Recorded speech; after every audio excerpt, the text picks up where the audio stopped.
Hey guys, Modern Gamers here, and today we have loads of football!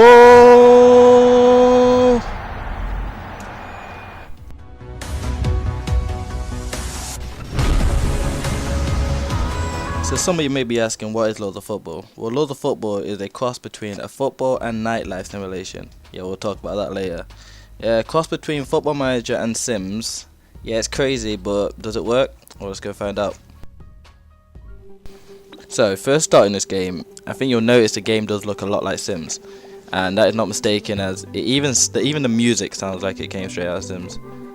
But going straight into the video graphics in the game, and you'll see nothing really special. I'm kind of upset the fact that they ain't got VSync in there, which is something that I tend to like to see in most games now. It does have a few good options, like you get to select graphics cards if you have more than one, or you know, just the basics that you really need for this game. But this game ain't really got the highest graphics in the world, so after that you get to pick your team name. Me, your username, I pick G-Starhood, as it's a name that I am very fond to now. I use it in most games, and yes, star is a word. And you get to pick out of Europe teams, and you'll see this later because the whole point of the game is to try and conquer Europe, so it's only Europe countries. And you've got a bunch of unlicensed teams. Teams are not licensed, no surprise there, you know, it's not an EA game, so they're not really going to be licensed. But you do get to change the name and make the kits and make the badges, so it don't really matter that much. But as an Arsenal fan, I went straight to picking Arsenal. And one of the funny things I found is in Arsenal's team, their defence is the highest. Yeah. Team with the weakest, pretty weak defense, have the highest defense of everything, so it's not realistic. But going into it, you get to customize it, and you got all these. Team name, obviously, I think you can guess what I name my team. I had to be an Arsenal sport and picking the Arsenal badge. I had to pick Arsenal. Yes, Mr. Cap.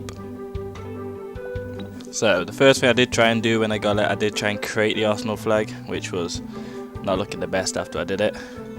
So I went with a different flag, and this is the flag that I ended up coming with in the end. Looks much better, but like there's not a lot you can do, but there is a bit. Like you can't put as much writing on, which is kind of sad. We're going on to the kit, try to make the best Arsenal kit that I could as well. Same with that as well. Then you can change your names as well, which is quite good. And you can kind of put what foot you want them to be on, and nicknames for them, and it's basically your team. You can't, sadly, you can't customize what they look like, but oh well.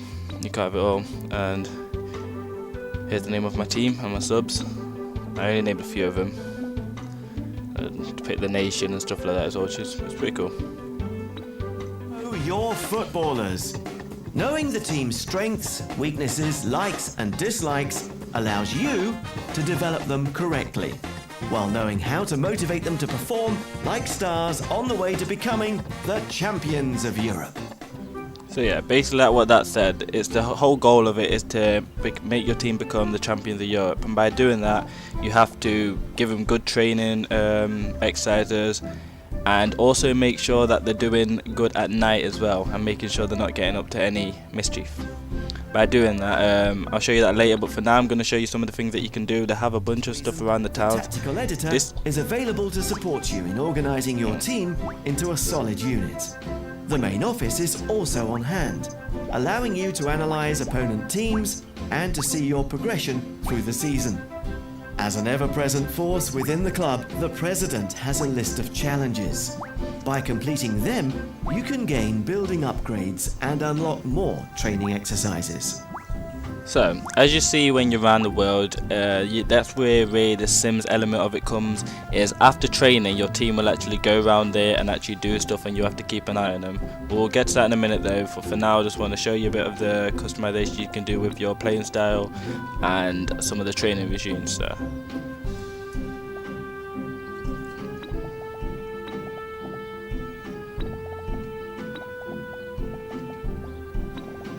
So yeah, go into the training.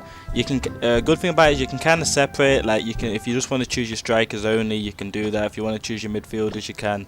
And you can look at every player individually to see where they're lacking, so you can improve them on them skills only. And it really is like you hardcore football manager kind of fans, you like to actually work on players to make them become the next big thing. You can kind of do that in here, not as good as you can. I wouldn't say it's nowhere near as good as football manager or Sims, but because it's a mix of both and you get both in one, it kind of comes together to make not a bad game in the end. But for now, you can see me setting up some of the training thing that you can do. You do unlock more, as you heard earlier, for doing stuff that the chairman wants you to do, and you can unlock more facilities to work on and stuff like that to further progress you on your way to taking over Europe. So let's go to the night time now.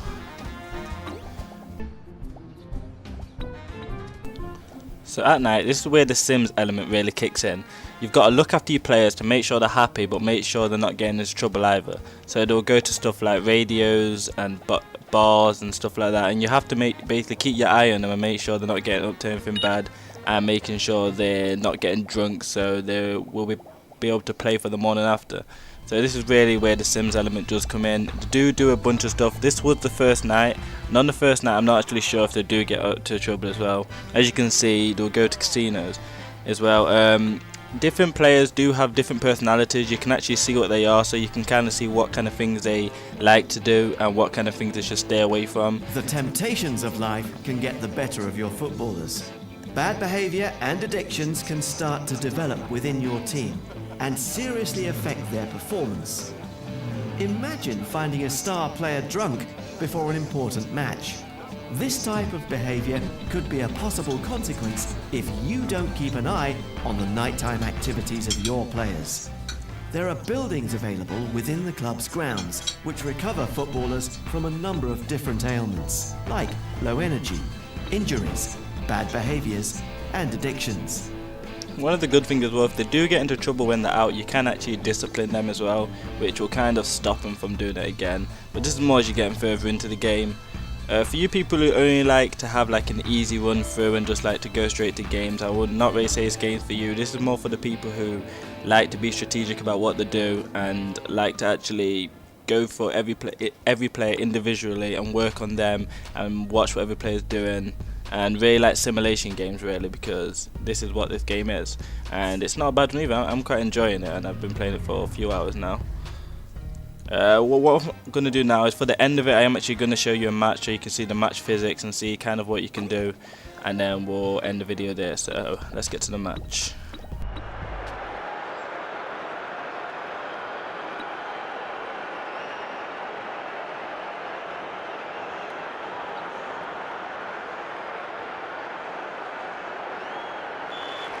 It's match day. The pitch is ready for action, and the fans have filled the arena, anticipating the start of a new season. This is where your team will display all they have learned, and where you will be judged on your ability to command them to victory. Take up your place on the technical sideline. From this vantage point, you will have the power to influence the course of the match by issuing commands to your team. By giving the correct command at the right time, you can even snatch victory from the jaws of defeat.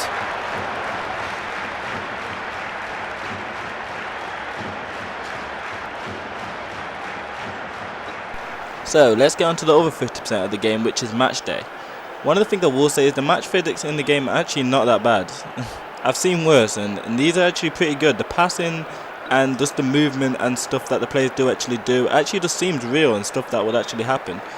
But saying that, it's not really got a lot that you can do. It does have a good thing that you can do to where you can kind of tell your team what to do as you're playing. Like if you want to push a counter attack, you can tell your team to push in a counter attack, or if you want to make them get back, you can tell them to get back.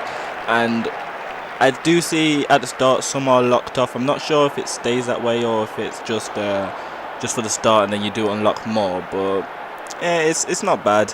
Like I won my first game pretty comfortably, pretty high, and I'm pretty sure that's just the first game. It always does that for you to make you want to play more really, but it's not bad. You can see some of the players from the night before who are kind of unhappy or stuff like that, and you can and that's really where the importance of making sure that they have a good night is, because if your whole team's drunk or not happy, then you're not going to have as good matches as you would if they're all fit and happy. So it's kind of got it's important to keep them well at night.